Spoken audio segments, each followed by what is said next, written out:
Tomorrow is the day. I'm going to keep it short for you because you should be studying for your test tomorrow. Here are some last minute tips for you. The test is tomorrow. All the information about how to log in, the practice how to log in, which you should do. I did assign it. And any of the important review things like what does the FRQ look like and how do I answer it? They're going to be on the email I sent to everybody earlier. I sent it again today. You must read the whole thing and actually click those links. Don't just look at the blue and say, ooh, how pretty. So the test is tomorrow. I'm excited. I think you guys are going to do well. And if you don't, it's because, this is probably a last minute test and they messed up and I think everyone's going to pass before this thing, and maybe it's going to be easier. I don't know. Okay, so here's some last minute tips. These are from the video that I wanted you guys to watch. I've sent it to you now 4 times. It is so important that you watch this. This is the guy, Seth Dixon, good name, up at the top right. See him with his kind of like sweaty hair.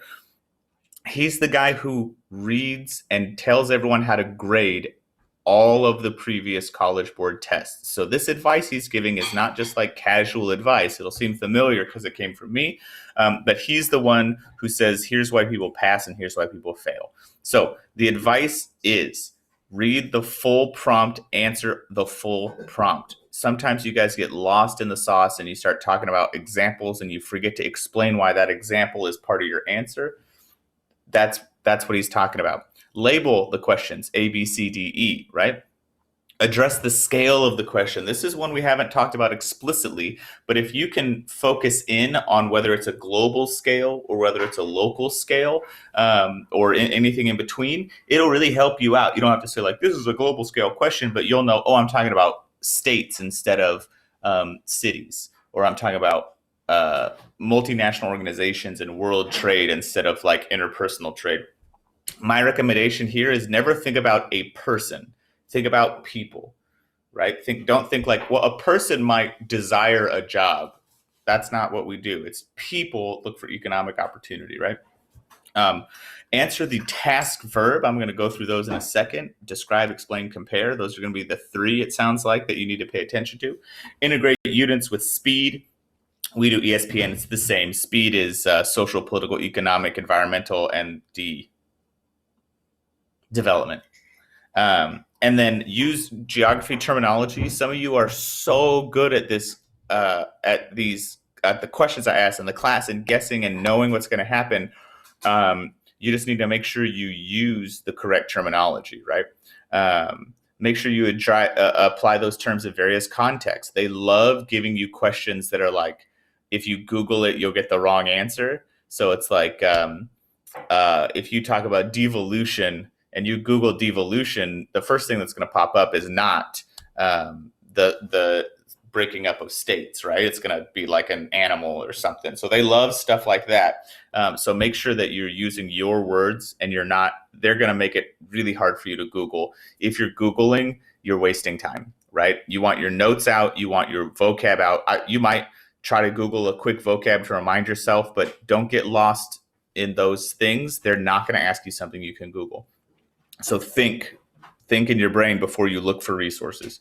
Okay, and then you can write this and upload it, scan it and picture and take an upload. I'm going to recommend that you type it because penmanship matters. If you are really comfortable writing, make sure you practice uploading a picture before the test. Go through that thing I sent you, that practice exam. It's not really an exam. You just go through and they tell you how to do the stuff.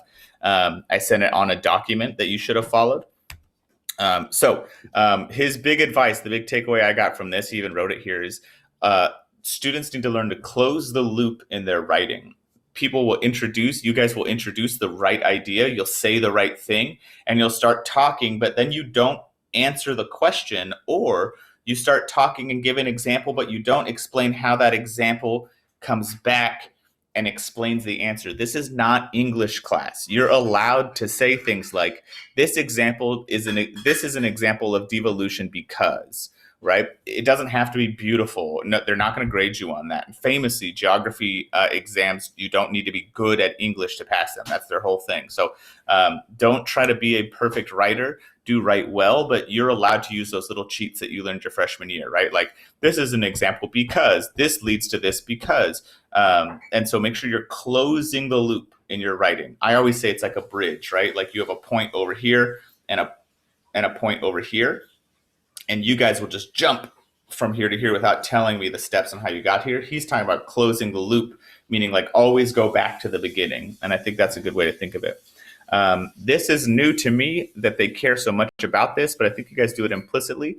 Identify the scale of analysis in the question. If they're talking about economic trade between countries, you should not talk about a single person and the struggles of a working mother trying to, that's not the scale, right? Talk about, is it global, is it regional, is it national, is it local? And then talk about those issues. What are global issues with hunger? They're different than national issues with hunger, and they're different than local issues with hunger.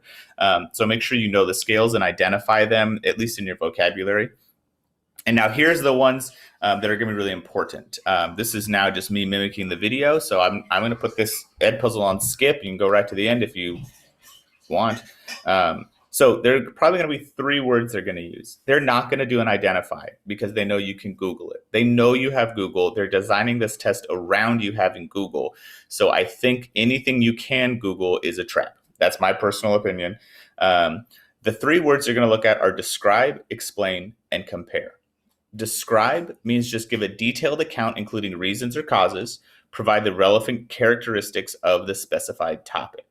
Just tell me what it is, tell me why it happens, right? It can be broad. That's the broadest one. Again, I'm going to encourage you to use examples, but in this case, you don't have to go deep into the examples.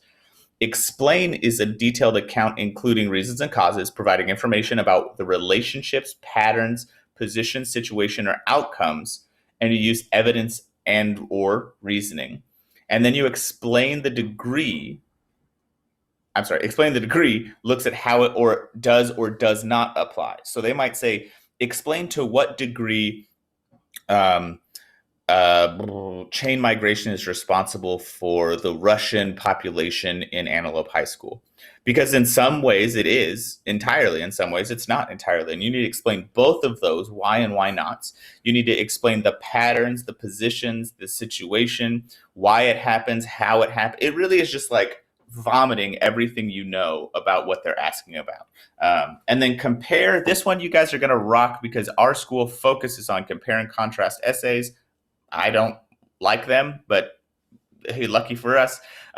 So you're going to give an account of similarities or differences. My advice to you, especially when we're doing compare or contrast, don't say this one does something and then don't say how the other one's different. There's no 100% different. So you have to explain the degree to which things are different, or how do 2 things that look the same are actually different, or how are 2 things that look different actually the same. And you're going to something that requires a parallel comparison. That just means that they do have to have a similarity. That's what I just said. The things that look different are actually the same. So explain, give examples, do the whole thing, connect the loop. In what way are they the same? Don't just say like, they both do this, nailed it, right? They both do this, nailed it, right? What is that thing? Why is it the same? What situations are examples of that? And how are they the same and how are they different? Cool? All right, I know it's a lot. So here are your responses, or this is your kind of approach. This is advice they gave to you through this video. So if you watch this video again, you don't have to hear me say it. I'm just going to go through it. First thing, read the statement. Read it twice. Make sure you answer all parts of the question. You have to understand what the question's asking, right? What is it trying to get you to talk about? And what specifically should you say? That's what you're looking for. You're going to underline those keywords. You can print out this document. You can screenshot this and print it out so that you see what these words are. I would. You can make a brief list of topics. Remember that brain fart I tell you about? Just like write down everything you know right off the top of your head so you don't have to try to do it in a linear path. You just have like a pool of ideas. And then circle the task verb. And that's where you're going to have that list of task verbs that you can pull out from this PowerPoint. You can print out this PowerPoint. Now, always look at the visual. If there's a visual, you got to look at quickly who made it? What does it say? Read the title of it. Don't just look at it. Read the title of it. Who wrote it? Great. Then what is it asking you to look for in the question? Then look for that thing and try to determine what it's telling you, right? Is it going to help you find connecting ideas that you need to explain, or is it a tool to show you information that you need to use, right? So there's going to be like two types of, there's one where they like won't tell you stuff and things will be covered, and they'll say like, what's going on that map, tell me. And there are other ones where you get the full map and all the information, and then you have to use that information to explain a large idea. Remember, graphs, if you're looking at a graph, as this happens, this happens. So as X goes up, Y does what? That's how you do a line graph. And that's how you explain it to yourself. Always look for patterns. Don't look for specifics, right? Look for patterns in what you're looking for, differences. And finally, here's what you do not do.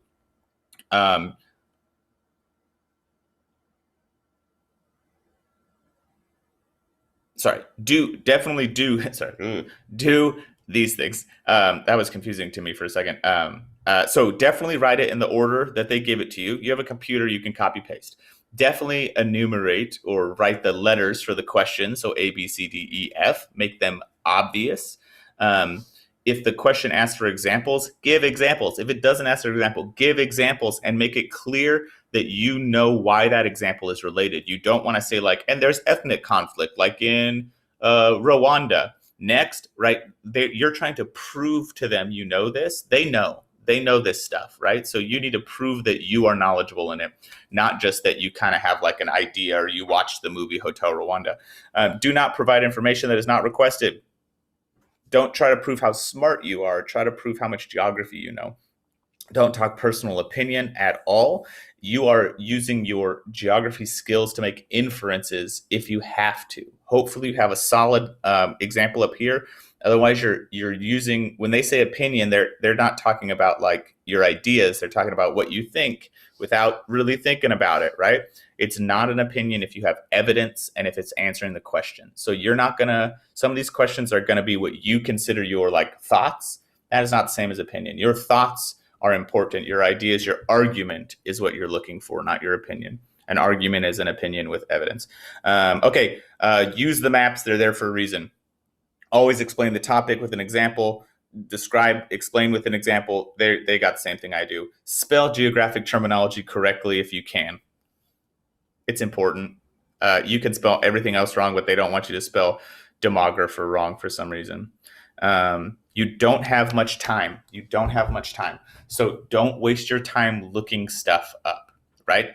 If you don't know this, or if you don't know what the answer is, or you have no idea what's going on, guess. Don't look for the answer. Like quickly go through your notes to find the area. Maybe you'll be refreshed.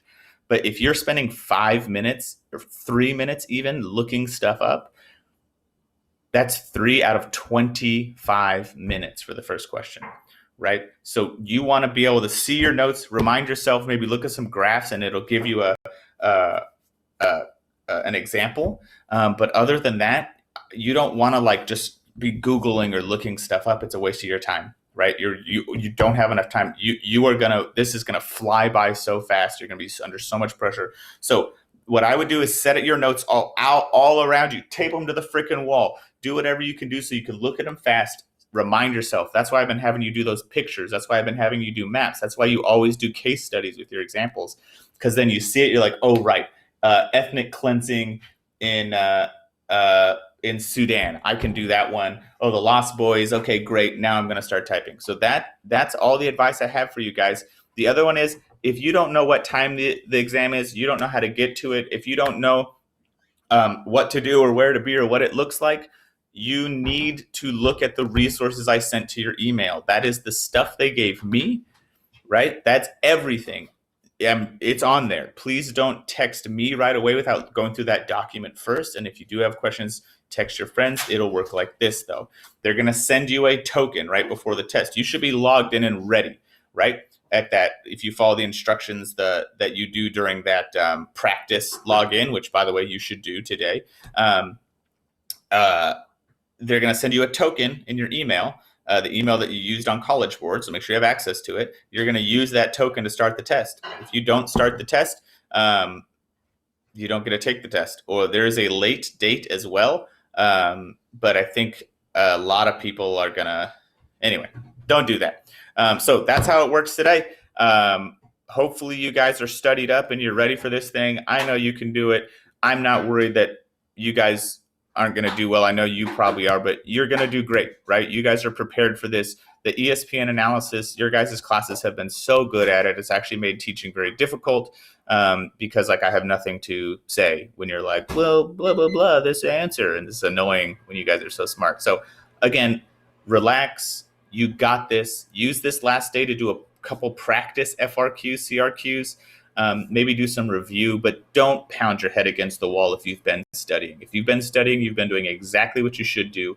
It's units 1 through 5 up to agriculture, right? So just do some practice ones, get a feel for it, get set up, and you'll be good. All right. Proud of you guys. You're going to do great.